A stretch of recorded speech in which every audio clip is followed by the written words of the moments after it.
There is a lot of tensions in societies when it comes to migrations, and they are looking, some parts of society, they are looking for more radical resolutions, because it's not only about regime, but it's also about societies, civil societies. So our parliamentary democracies, they work as long as we believe in them. This is Common Sense Generation. Common Sense Generation.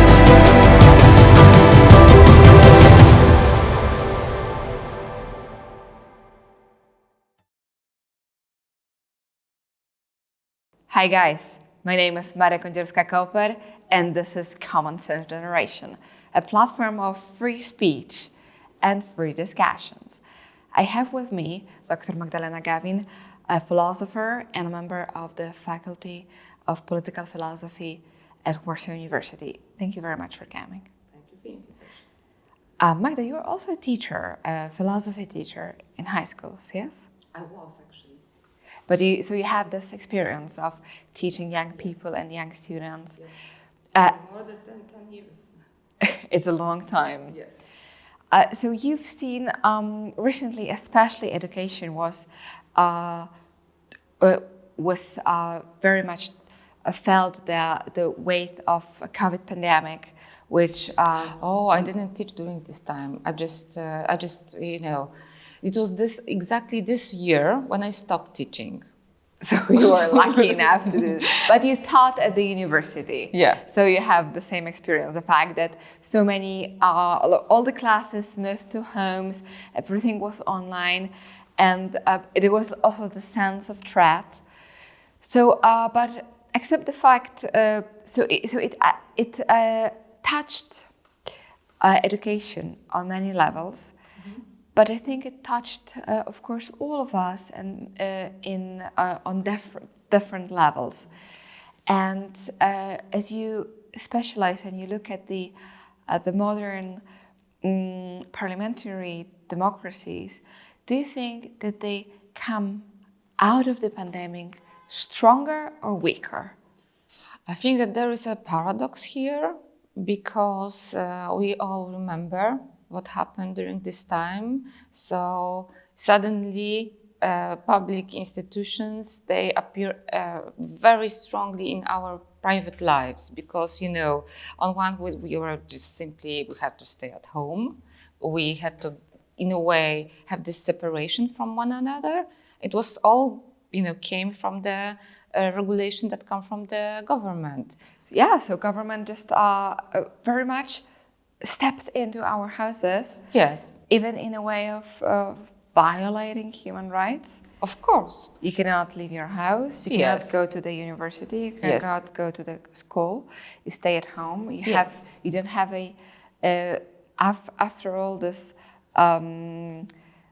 ability also to learn, to be a student. This is also, of course, obligation of a state, and it was stopped or moved to homes. Yes, exactly. So it very, like you said, I absolutely agree.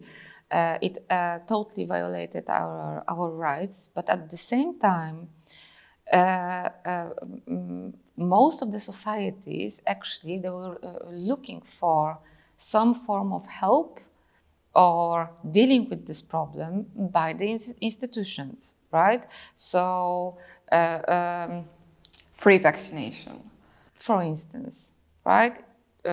For helping deal with people who had this COVID, right? And was under threat of, risking their lives and everything. So on one hand, we lost in a way, some of our rights were limited.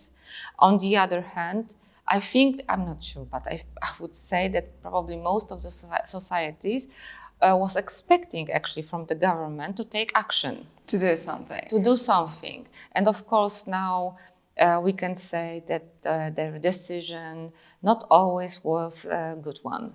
Or wise. A wise one. Some of them were actually very ridiculous. Right? Closing the yes. forest, closing yes. parks. And I myself experienced this sort of lack of trust when it comes to when you have to wear a mask, and most of us knew that those masks were like useless, but still with relation, you need to have them, or Yes. not a possibility to enter in certain hours to enter the shops because it was for elderly those times. I had this feeling, or we had this experience that some of those regulations are in fact sort of superficial, just to have this feeling that government does something, and there is this element of security. But in the same moment, a lot of those based on looking for something not real. But on the other hand, there was this vaccination, and vaccination was provided by the government. Yes. Or bought by the states. Yes, so on one hand, I think that some parts of the societies, I wouldn't dare actually to say that whole societies, but some part of it, maybe even the majority, they were looking, like I said, for government to deal with the problem. On the other hand, this whole situation showed that bigger problem, that there is a problem with relation between government and experts, right? Because they were like doctors, specialists, they were talking about what to do, whether to wear a mask or not, how we should wear a mask, which kind of masks, and stuff like that. And it was very confusing at times, right? Because not all of the messages were coherent.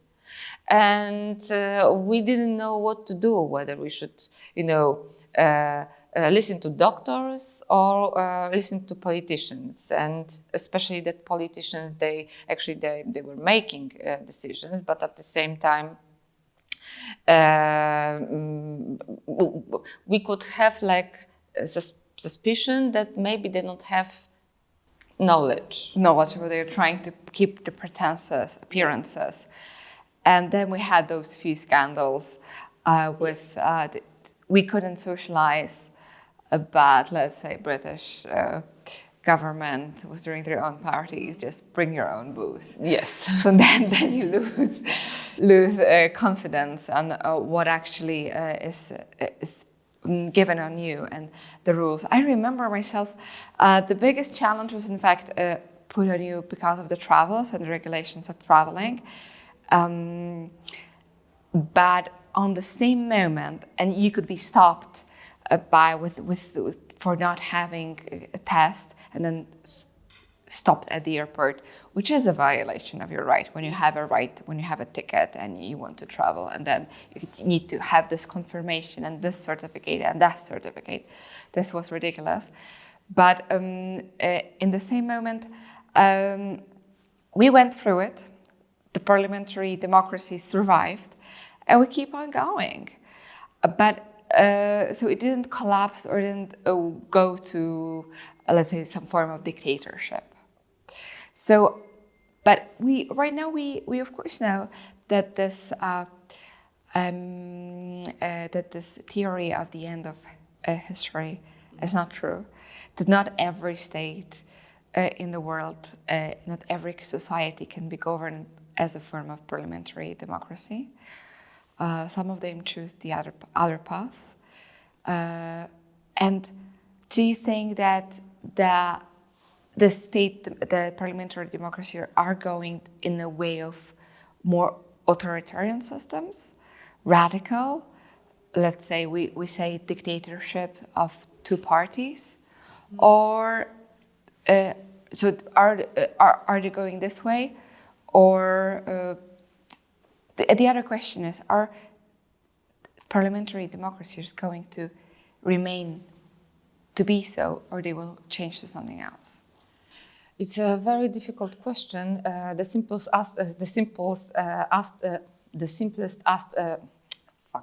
The simple answer is that I really don't know, in the sense that what pandemic showed or COVID showed this period is that it's actually Agamben who actually stresses very strongly.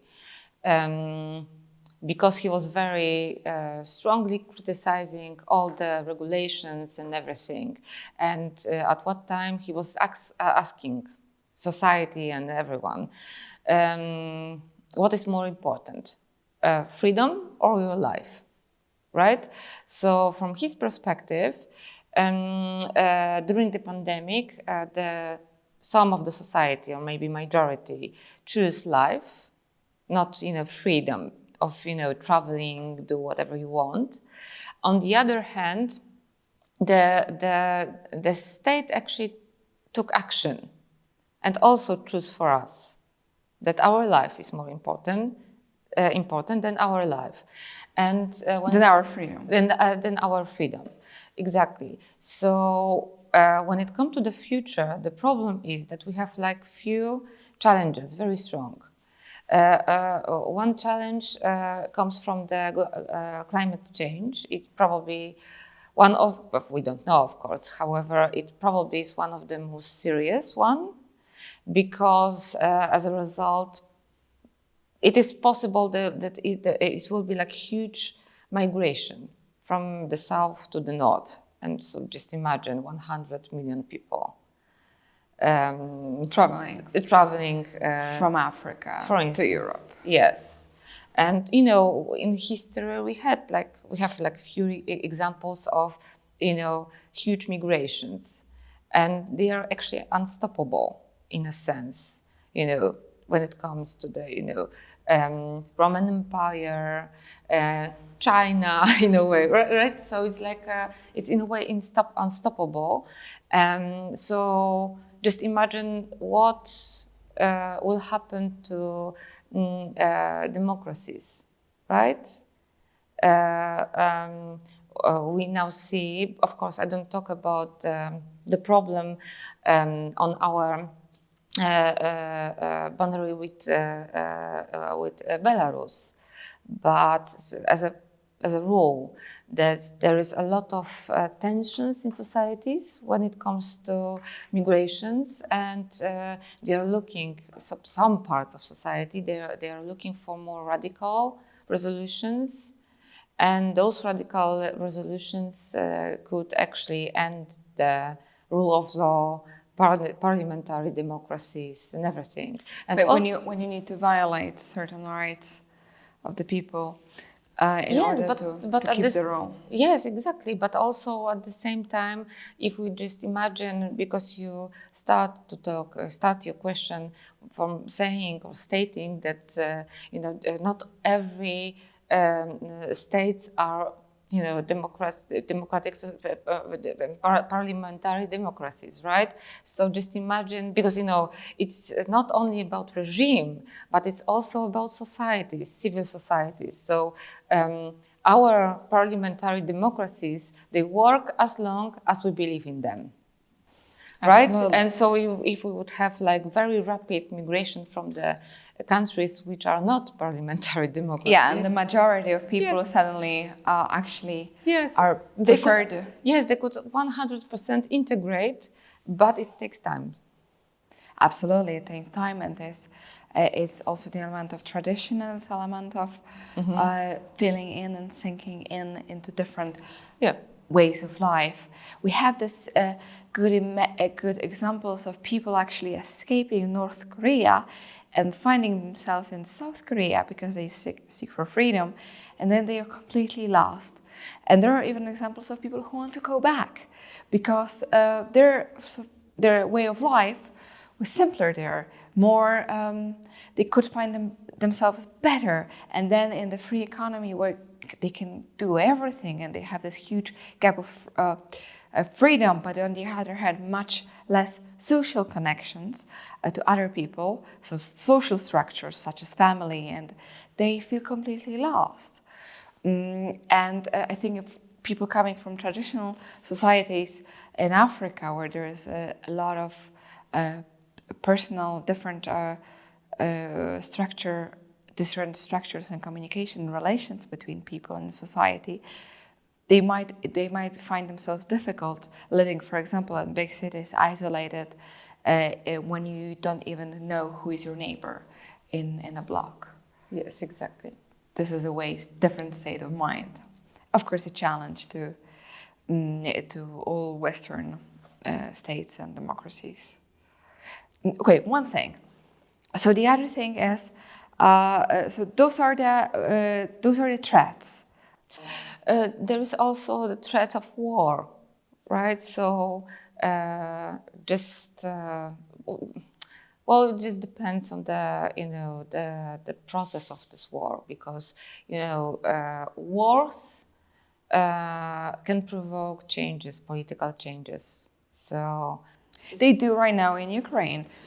We see this huge war in Ukraine, which actually I don't think that we thought it is possible, especially in Europe, in a classical, kinetic way, which is just people shoot to each other. Moreover, people who speak very often the same language, they suddenly need to shoot to each other, kill each other.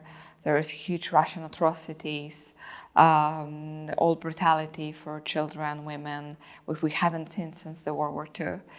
And the border of free world is Poland a little bit. We see all of this chaos which is going on in Ukraine, the destruction of cities, the destructions of structures, state on different forms, migration from Ukraine, but also the war is element of creating the Ukrainian nation, isn't it? So it's make their identity stronger. yes, exactly. So, but still, if they lose, they won't have parliamentary democracy. They won't. Right. And if they win, or we win, right? Then there will be a challenge with creating one, right? Yes, because parliamentary democracy is also based on the huge pluralism and also the rule of law. And a few years back, Ukraine actually started to fight against corruption with success, actually. So they started to do something about it, change the mentality, change and the laws and execution of laws and everything. But wars actually can provoke corruption, and that is so it will be a challenge, simply. Yeah, when you destroy the main power of the state, and then you have those gaps of government, of power, then some local mafia, local groups, bullies, emerge and are created in those, especially in those occupied territories, when there's actually no rule of anyone, just who is stronger, who in some territory, which is scary, but which shows was a transition model when the power of the state is weaker, and when the state cannot protect its citizens. Yes, in a way. So, because parliamentary democracy, so the current regimes that we live in, it's a combination of on one hand, decision. So it seems like Ukrainians they made decision, right? During Maidan protests, they made a decision to become, Western type parliamentary democracy. So this is one component, it's decision. The other is implementation of the certain rules, regulation. So in order to create rule of law. So, and then Europe. But when you have a rule of law, then you need to have thinking about the interest of the state and not particular groups. And yes. Groups of people who are just, it doesn't have to be my personal interest, it has to be the interest of the whole group and the whole state. And this is something very difficult to achieve, especially in a moment when people are, they are so hungry and so eager to to have some form of stability. When they get power, then they want to feed themselves first, feed their family, feed people who are closer to them, and they very, very rarely are able to think in the terms of the interests of the state. There is a threat there. Definitely, I agree with you.